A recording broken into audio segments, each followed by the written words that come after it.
Welcome to the Filmmaker and Screenwriting Podcast with Derry Titan.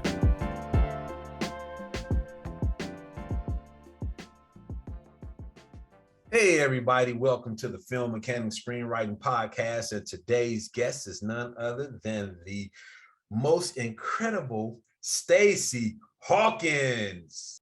Thank you so much for having me. You are more than welcome, Stacie. I cannot, no, I don't have anything to say. Tell us about yourself, Stacie.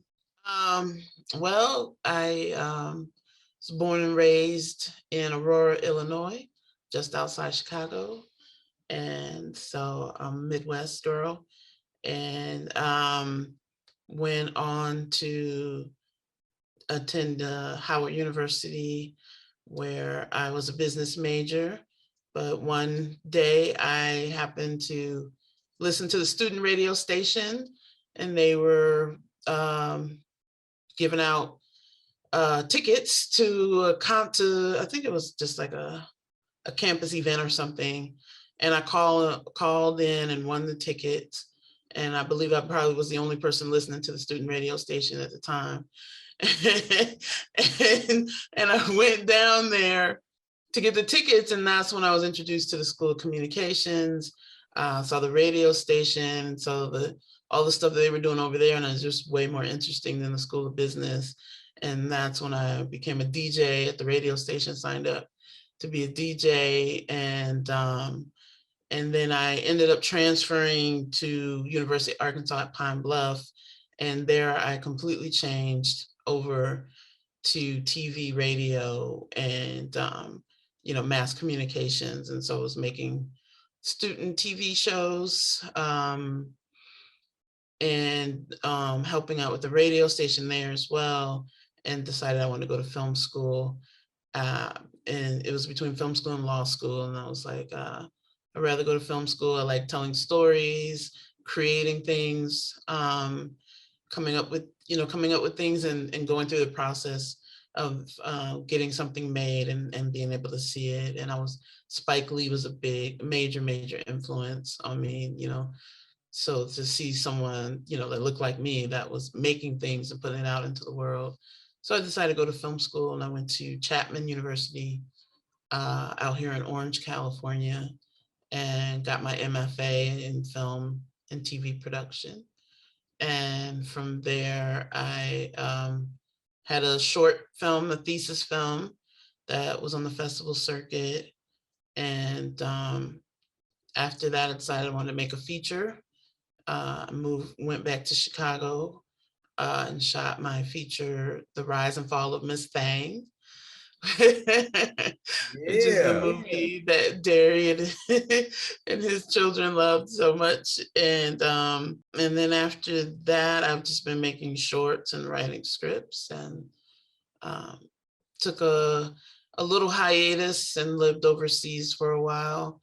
Lived in Spain, learned to speak Spanish, was teaching English over there, but kept writing and making little short video projects while I was there. And came back, and I'm back here in LA. Like, you literally have 2 short films on this film festival circuit right now. So yeah. Tell us about those right quick. They one I shot back in 2019 is kind of anti-rom-com because it starts out kind of this girl's going on a date. But the day doesn't turn out the way she was expecting. And so that one, sat for a while because I was trying to figure out how to get the audio fixed because I didn't have the tools to do it myself. And then during the pandemic, Vicki Sampson, she's a professional audio sound editor. And it's a pandemic, everybody's at home, not a lot going on. She volunteered. She's like, I'll help you, and so that's why it got finished. That's why it went out on the festival circuit. Then last year, that same film challenge came up, and I was like, I want to shoot something. So I came up with a story idea that's a horror comedy, and I'm not a horror person at all. And it's just about this little boy who is obsessed with electronics, and he's always taking his mom's tablet or somebody's, or her phone, and he's got a little, like an Alexa or a Google Home, one of those kind of things. Like a Siri. Like a Siri, yeah. And he has one that's for children, and it's in his room, and it plays music for him or whatever. And one night, it asks, do you, because he says, I'm bored. And it's like, and then it turns on, and it's like, oh, okay, what do you want to do? So it starts telling him this scary story. And it scares him. And then after that, it just starts to haunt him. And so that's that one. And we shot it in 2 days here in my apartment building. Let me ask this. When you sit down and you conjuring these stories in your writing process, do you structure or do you not structure? And what's the big deal about structure? I have to structure because I like writing dialogue and scenes with characters talking to each other. And if I don't have any structure, it will just go on and on and on and on and on. Like my first drafts are way too long, but I just, I have to get it all out because I know, I'm going to cut a lot. If I'm trying to figure out who my characters are, and they will speak to me as I'm writing. And so sometimes I will write a scene just so I can figure out their voice, and it'll be unstructured, and I'll just write a scene, and type the dialogue and figure out who these people are and how they talk. And, but when I'm starting with a script, it's a lot of, I think about it a lot first, and I'm just now learning to credit that as writing, because I used to think if I'm not actually writing script pages, I'm not writing, but I'm actually always thinking about the story, thinking about the characters, trying to problem solve, the plot and where is it going. And so a lot of that is happening in my head. And so before I even start I may first start out just writing a log line or like a general idea of what it is. But then I also think about it a lot. And then finally, when I feel like I'm ready, I will write out a really basic, beginning, middle, and end. And then then start filling it out. And working through it. Is it like a beat sheet or outline, or is it a synopsis? I like beat sheets more than anything, because I feel like writing out these full outlines, like you see, in TV writing, they a lot of times, they have to sometimes, before they can go to writing the script, they have to show an outline and get that approved first. But those are very long, and it's a lot of writing. And when I'm writing, for me, I'm not writing for anyone else. I'm writing for me. That's just extra work that I'm like, I just rather write a beat sheet and know where the story is going. And then sit and just start writing the scenes. So which leads me to, because you know what kind of writer you are, right? You a dialoguist, like you is going to dialogue the mess out of some, because you're telling the story and not showing the story. But considering that, if I'm not mistaken, you go back in and you start to take those things that seem on the nose and start to create the story around those in the action lines, right? No, I don't think so. I think I kind of figure out the plot. And that's usually for me, plot is where I feel like I'm weakest. So I tend to over plot to try to make up for that. And then I have to kind of pull back and say I have too much plot and I need to pull back. So there's a lot of plot. I don't like a lot of I don't write a lot of action. I'm not big on the big paragraphs of action where people do this. He walked across the room, she turned and looked, I just say they're in the room and then they're talking. And I think the action and the movement is implied. So what's the last movie that made you cry, Stacie? That made me cry. I'm not a big crier. So, and I actually try to avoid things that are sad or make me cry. So any movie that looks like a tearjerker drama, I won't even watch it. so you don't want to watch. You don't want to watch King Richard or anything that's gonna or like a show I was interested in watching King Richard, and by the time I was trying to watch it, it was on, I think it was on HBO Max, and me and my mother were gonna watch it, and they had taken it off, and we were like, oh, we can't watch it, and then I have it on DVD because I'm in the Actors Union, and so we get the awards things, but I don't have a DVD player. So I have these DVDs that I can't even watch. So I will get around to watching that.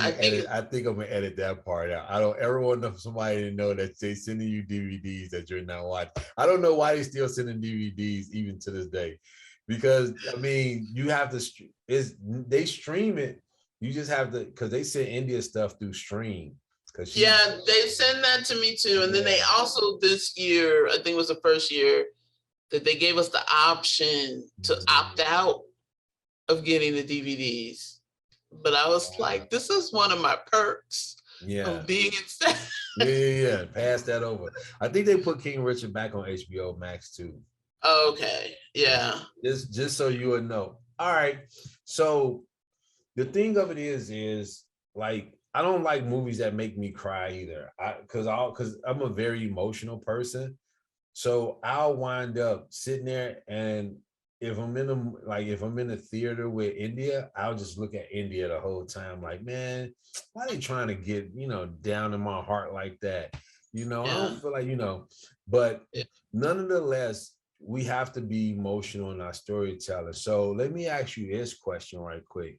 What's something you put in every script to make it yours? Like a color, an item, symbols, like something that goes from every script that you write. What's something that you put in?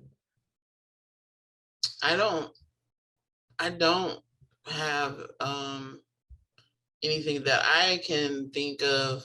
I'm sure there are things there that I'm not aware of that I'm putting in my stuff. I don't know. I have no idea. Something to think about, right? Yeah. It's interesting because people will always find things in my work that that were not intentional for me. So people were like, oh, I get this, they'll get really intellectual about it, and they'll dissect it, and they'll see that, oh, and this relationship parallels to this, and this is, and I'm just like, okay, if you say so. yeah. That was the whole idea. That's what I meant. I meant to do that. Yeah. They saw the writer's hair, so they automatically they said, yeah, I gotta talk to her a certain kind of way. I can't just say anything. No. I gotta. But I mean, I've had people come to me like at film festivals after screening, and they'll be like, "Oh, I got this, and I got the symbolism, and it's like, okay, yeah. I don't like go out of my way to put certain symbolism into things, but I think it just comes out organically. I just try to work on the characters and who they are and what they would do in these situations, and so those things just appear in it. Real quick, what's your goal? What's the nuggets of wisdom that has traveled with you on this journey in screenwriting? I think it's just to perseverance, to keep going, um, and keep writing. Um, because I'm also, I'm a filmmaker as well. So it's like I'm writing and shooting. Um, and sometimes, there's a lot of rejection in this business. There's a lot of no's. Um, there's a lot, sometimes you can get pulled into this world of trying to get other people to buy into what you're doing, and it's you have to just keep moving forward, keep writing new things, keep making new things. If other people jump on board and want to get involved, great. If they don't, okay, that doesn't stop you. You can keep moving forward. And that's kind of what I've learned in this, because it's a tough business, and but you know people can make it seem like there's only one way to get things done, and if you don't do it the proper way, then you're what but no, there's a lot of different ways, and you see people in the industry, when you ask them how did they get to where they are, it's a whole bunch of different stories, diverse stories that you're going to hear, because it doesn't happen one way. It's not like a regular corporate job where you start in the mailroom and then you work your way up, and next you're assistant manager, and then you become this business doesn't work like that. So someone can come right out of film school and get a major deal and be making a multi-million-dollar movie, and another person didn't even go to film school and work their way up as a PA and on set, and eventually get to that point. Or it's just so many in different ways of doing things. So Is one thing that even though all the stories are diverse, but they all have what you apply to what is called the goal, and that's they all had the perseverance to not stop. And that's really the most important part. So Stacie, I don't want to take up any more of your time. I appreciate you and all of the information you have shared, because no two journeys are alike. And I want to thank you for your time and your consideration. But before we leave, where can the mechanics find you next? Where can they find you? You can follow me on social media. My Instagram and Twitter are both I am Stacie Hawk. So the letters I, and then AM STACIE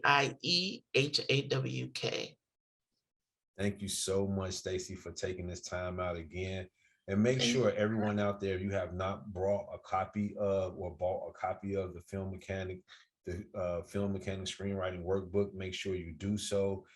Please listen to previous episodes of the podcast, because you'll find out that everyone's journey is significantly different.